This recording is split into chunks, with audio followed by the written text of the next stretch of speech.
औज़ुबिल्लाहिमिनश्शैतानिर्रजीम बिस्मिल्लाहिर्रहमानिर्रहीम। अस्सलामु अलैकुम रहमतुल्लाह।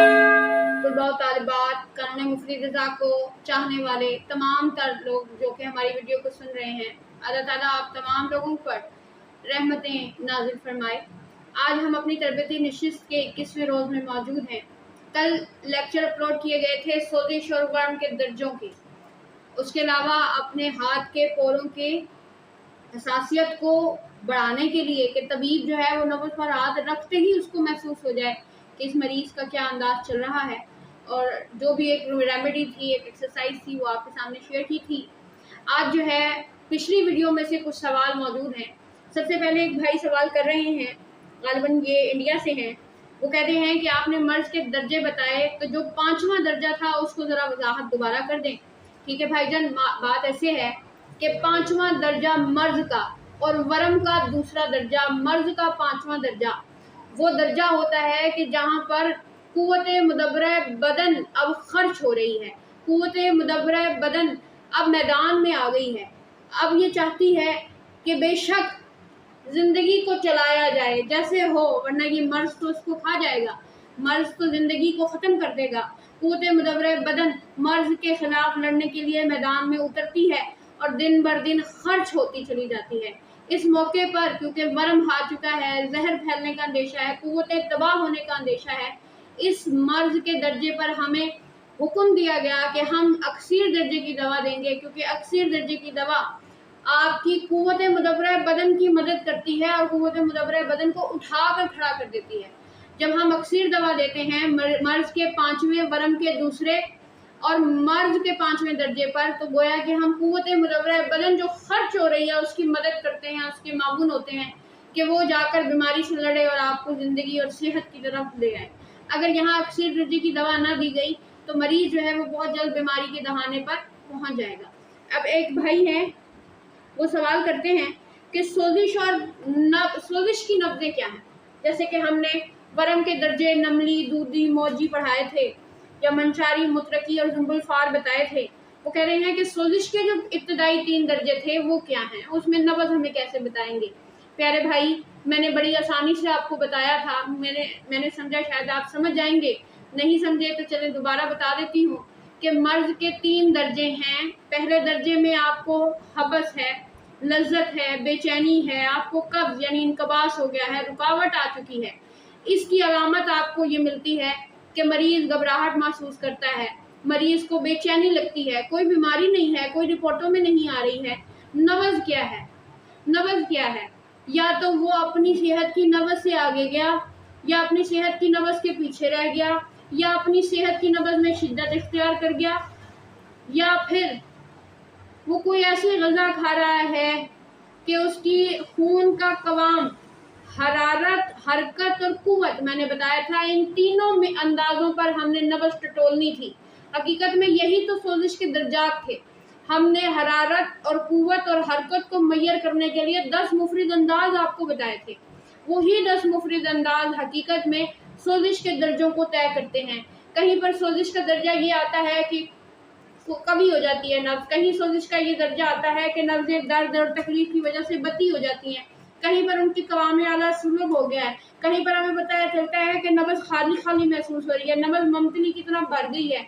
हमने ये जितने भी 10 मुफरिद अंदाज पढ़े थे भाईजान, ये सोजिश के ही अंदाज हैं। इसमें कहीं हरारत की ज़्यादती, कहीं कुव्वत की ज़्यादती, कहीं कुव्वत की कमी, कहीं ज़ौफ़ आ गया, कहीं इंसान।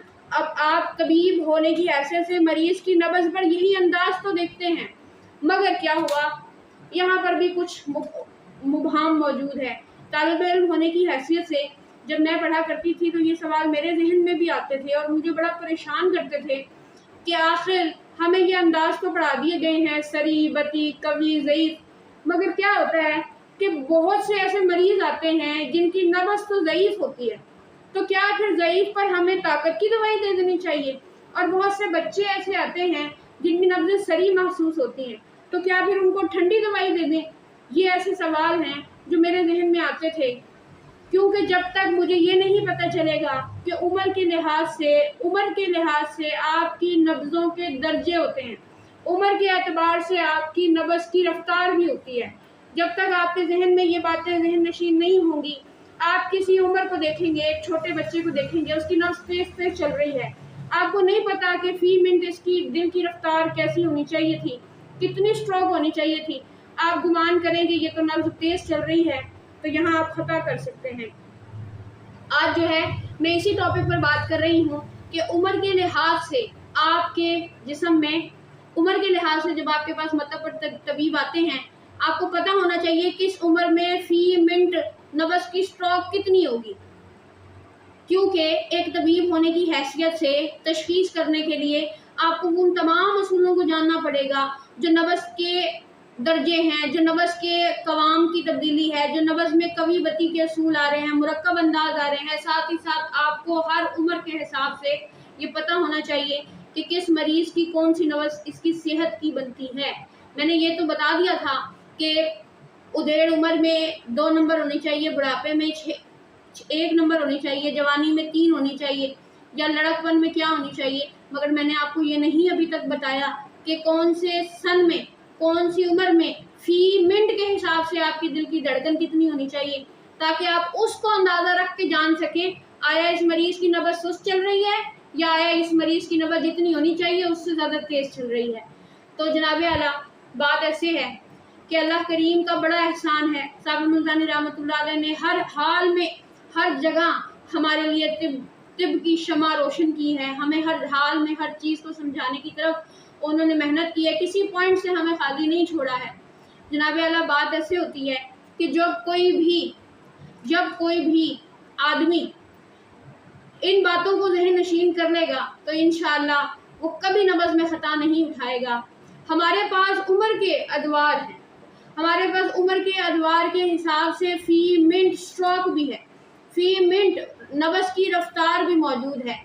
जनाब साबिर साहब फरमाते हैं कि बच्चा जब जनीन है, माँ के रहम के अंदर है, तो उस वक्त उसकी फी मिनट की हल्की सी जो धड़कन महसूस होती है वो बहुत ज़्यादा होती है।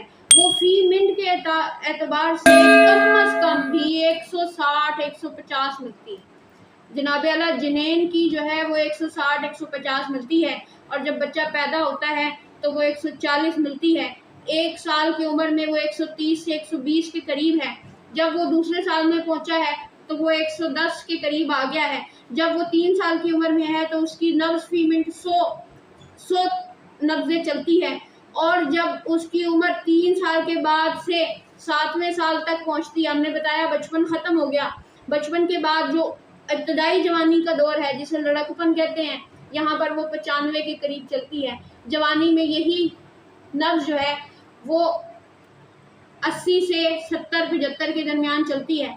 उधेड़ उम्र में ये जाती है और यहाँ पर ये आहिस्ता आहिस्ता कम होती चली जाती है, 70-80 जा रही है जवानी के दिनों में, और बुढ़ापे के दिनों में हम देखते हैं कि मरीज़ की जो नब्ज़ है, सेहत की हालत में आदमी की जो नब्ज़ फी मिनट होती है वो 70 होती है और 65 के करीब होती है। बुढ़ापे में ये 60 और 75-70 के दरमियान मिलती है। यानी कि जिनेन ने 160-50 से शुरू की और बुढ़ापे में जा कर के वो 65 और 60 पे जाकर रुकी। और ख़वातीन में इब्तदाई पैदाइश और जनीन की हालत से लेकर के 7 साल की उम्र तक तो सेम है, मगर 7 साल के बाद जो इब्तदाई इसका लड़कपन है, इब्तदाई जवानी कह दें, ये जो जवानी का इब्तदाई दौर है, इसमें खातून की नब्ज़ मर्दों के मुकाबले में थोड़ी सी तेज़ होती है। मर्द में अगर 90 से 95 के करीब है, 90 या 80 के करीब है अगर लड़कपन में, तो इस बच्ची की 110 नब्ज़ा होगी। अगर जवान मर्द की नब्ज़ जो है वो 80 और 70 चल रही है, 70, 75, 80 चल रही है, तो उस वक्त हमारे पास जो जवान बच्ची है उसकी नब्ज़ में सूरत कम हो जाएगी। वो मर्द की अगर 80 है तो उसकी 75 है, मर्द की अगर 70 है तो मर्द की अगर 80 है तो उसकी 75, मर्द की 70 तो उसकी उससे भी 76, 73, 72 कम की तरफ जाएगी। और इसी तरीके से जब ये जवान मुकम्मल अपनी जवानी के दरमियान में पहुँचेगी, मर्द की नब्ज़ जो हमें 3 नंबर उजलाती गुद्दी मैंने आपको बताई थी, ये नब्ज़ सरी भी है, एतदाल पे भी है, आज़म में भी है, मगर औरत की मोतदिल हो जाती है, नब्ज़ उसकी ठीक हो जाती है। उधेड़ उम्र में फिर मर्द और औरत की नब्ज़ें एक जैसी हो जाती हैं, और बुढ़ापे में जाकर ये फिर 60-65 की दहाई पर مرد اور عورت پہنچ جاتے ہیں۔ جناب اعلیٰ یہ یاد رکھیے گا کہ آپ کے پاس جب بچے آئیں گے، چھوٹے بچے جب آئیں گے تو ان کی نبض دقیق اور سری ہوتی ہے، نرم ہوتی ہے، صغیر ہوتی ہے۔ یہ بچہ جب آپ کو لڑک پن کے زمانے میں ملے گا تو یہاں پر اس کی نبض جو ہے وہ صغیر تو ہوگی مگر عظیم ہو جائے گی۔ عظم اس میں چڑائی آ جاتی ہے، چڑائی آنے کے ساتھ ساتھ اس میں صورت بھی آ جاتی ہے، یہ تھوڑی سی قوی بھی ہونے لگتی ہے۔ اور جب جوان آدمی پہنچتا ہے تو اس کی نبض جو ہے وہ منتظم، ہموار ہوتی ہے، قوی ہوتی ہے، سری ہوتی ہے اور قدرے ممتلی ہوتی ہے۔ ممتلی آپ جانتے ہوں گے، یہ انداز وہ ہے جو بھرا ہوا ہے، خون کی جوش پورا ہے۔ جوان آدمی میں جوش ہوتا ہے، گیس ہوتی ہے، کیونکہ خشکی گرمی اس کا مزاج ہوتا ہے۔ اسی طرح نوجوان عورت جب ہوتی ہے تو یہاں پر ابتدائی لڑک پن کے زمانے میں اس بچی کی عمر نبض جو ہے وہ عظم میں بھی ہوتی ہے مگر کم سری ہوتی ہے، معذرت زیادہ سری ہوتی ہے، متفاوت نہیں ہوتی ہے، مگر اس کا لمس جو ہے وہ قدر نرم ہوتا ہے، عظم میں کم ہوتی ہے۔ اور جب یہی بچی جوان ہوتی ہے تو مزاج معتدل ہے، نبض حرارت کی وجہ سے رفتار میں زیادہ سری نہیں ہے اور اس کا لمس بھی نرم ہونا شروع ہو جاتا ہے، معتدل جو ہے وہ لمس ہو جاتا ہے۔ یہی مرد اور عورت جب ادیڑ عمر پہ پہنچتے ہیں جناب اعلیٰ، یہاں پر ضعیف آ گیا ہے، قوی کم ہو گئی ہے، ان کی نبض قوی بھی نہیں ہے، ذوف بھی اس میں آ چکا ہے، نبض صغیر بھی ہو چکی ہے اور بڑھاپے میں پتہ چلتا ہے کہ نبضیں ضعیف بھی ہیں، نبضیں نرم بھی ہو گئی ہیں اور حرارت غریبہ کے غلبے کی وجہ سے، نہ کہ حرارت اصلی، حرارت غریبہ کی وجہ سے یہ جو نبضیں ہوتی ہیں یہ کمزور پڑنے لگتی ہیں، ضعیف ہو جاتی ہیں، سست پڑ جاتی ہیں۔ وہی جو بچپن کا انداز ہوتا ہے بڑھاپے میں بھی نبضیں یہی ہو جاتی ہیں۔ آپ کو یہ سارے مفرد انداز، مرکب انداز پڑھانے کے بعد آج کی نشست میں یہ بات اس لیے کرنا ضروری تھی کہ جب میں ممتلی اور سلب اور لیان اور متفاوت کا بات کروں گی تو آپ کو یہ نام پیچھے ازبر ہوں گی کہ وہ سارے مرکب انداز ہم نے پڑھا دیے ہیں۔ حاصل کلام یہ ہے کہ اگر میرے پاس ایک چھوٹا بچہ آتا ہے، اس کی حالت صحت میں اس کی فی منٹ رفتار 7 سال کا جو بچہ ہو 95 یا 100 ہونی چاہیے ہے، میں نے دیکھا کہ اس کی نبض فی منٹ کے اعتبار سے 100 سے زیادہ چل رہی ہے، یا 100 یا 95 ہونی چاہیے تھی اور وہ بہت کم چل رہی ہے۔ آج کا مسئلہ یہ ہے کہ بچے چھوٹے چھوٹے ہیں مگر وہ اپنی عمر سے کئی گنا عمر بڑی نبض کے اندر بیٹھے ہوتے ہیں۔ مطلب میرے پاس بچہ آتا ہے 3 سال کا، بچہ آتا ہے 7-8 سال کا، گروتھ نہیں ہو رہی، قد نہیں بڑھ رہا اور پتہ چلتا ہے اس کی نبض جو ہے وہ ایک نوجوان لڑکی کی عمر کی طرح ہے، مرد بچہ ہے، عمر بھی چھوٹی ہے اور گرمی اس قدر انتہا کو پہنچی ہوئی ہے۔ تو ایسے بچوں کی نبض پھر آپ کو آسانی رہے گی کہ یہ نبض تو تیز چلنی چاہیے تھی مگر تیز نہیں چل رہی۔ نوجوان کم عمر بچے کی نبض تو نرم ہونی چاہیے تھی، صغیر ہونی چاہیے تھی، وہ تغیر مل رہی ہے اور سری ہونے کے بجائے متفاوت ہو گئی ہے۔ یعنی یہ وہ باتیں ہیں جو آپ کو مدد دیں گی، یہ وہ باتیں ہیں جو آپ کو مدد دیں گی کہ آپ نے نبض کا انداز صحیح مقرر کرنا ہے۔ طبیبوں کو پتہ نہیں ہوتا ہے، وہ بوڑھے آدمی کی نبض جو کہ رفتار فی منٹ کے اعتبار سے سست چلتی ہے، وہ محسوس کرتے ہیں کہ ان کی نبض تو بڑھاپے میں ہونی ہی صغیر اور ضعیف اور متفاوت اور بطیء اور نرم ہونی چاہیے تھی، مگر یہ محسوس کرتے ہیں کہ بابا جی کو بڑی کمزوری لاحق ہو گئی ہے اور اٹھ کے اور خشک طرح کی دوائیاں دینا شروع کر دیتے ہیں، بٹھا اور بیڑا غرق کر دیتے ہیں اپنے پیشنٹ کا۔ آج کی یہ کلاس بار بار سنیے گا، میں نے کیونکہ سارے ہی انداز کو فالو کرنا ہوتا ہے، کہا جاتا ہے ویڈیو چھوٹی بنائیں، مختصر بنائیں، ادھر ادھر کی باتیں نہ کریں، کم وقت میں لوگ زیادہ توجہ سے سنیں گے۔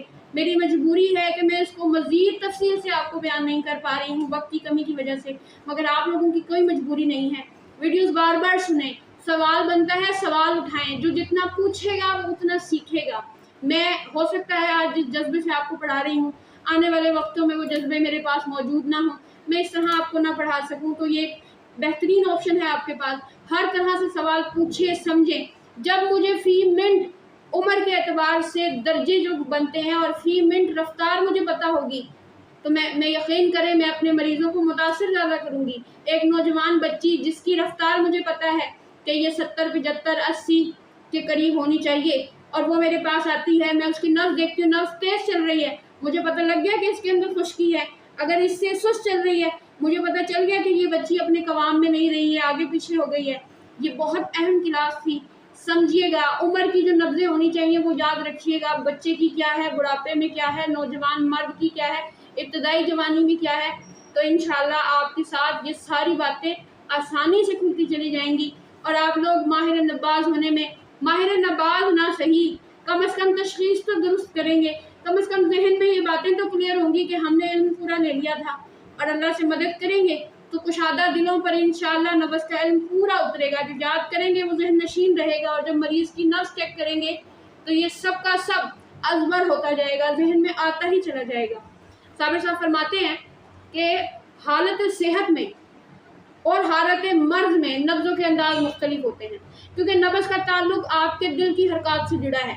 तो जो जो अलामत दिल में पैदा होगी वही वही हरकत और सकनात, कमी पेशी आपकी नब्ज़ में आपको मिलेगी। साबिर साहब फरमाते हैं कि नब्ज़ के अंदाज हालत सेहत में मुख्तलिफ होते हैं। जैसा कि फरमाते हैं कि शाम की निस्बत सुबह नब्ज़ें तेज़ होती हैं। वो फरमाते हैं कि औरतों की निस्बत मर्दों की नब्ज़ें तेज़ होती हैं। वो फरमाते हैं कि जब आप लेट रहे होते हैं तो नब्ज़ सुस्त होती है, बैठने पर नब्ज़ तेज़ हो जाती है, चलने पर नब्ज़ उससे भी तेज़ हो जाती है, जब आप दौड़ते हैं तो नब्ज़ तेज़ उससे भी ज़्यादा हो जाती है। मतलब कि आपकी मुख्तलिफ कंडीशन है बॉडी की। लेटे हुए मर्द की निस्बत बैठे हुए की नब्ज़ तेज़ है, बैठे हुए की निस्बत खड़े हुए की नब्ज़ तेज़ है, खड़े हुए की निस्बत चलने वाले बंदे की नब्ज़ तेज़ चलती है, चलने की निस्बत दौड़ने वाले की नब्ज़ तेज़ चलती है। मगर हमें तो इस बात पर इत्तफाक करना है कि मरीज़ चल कर भी आया है तो आप उसे बिठाएं, पानी शानी पिलाएं, उसको कहें ज़रा रुक जाएं, दिल की धड़कन नॉर्मल होने दें और बैठी हुई हालत में देखें। हत्ता कि बच्चे चीखों पुकार करते हैं, अक्सर होता है छोटे बच्चे मतलब पर आते हैं और वो नब्ज़ नहीं चेक कराते।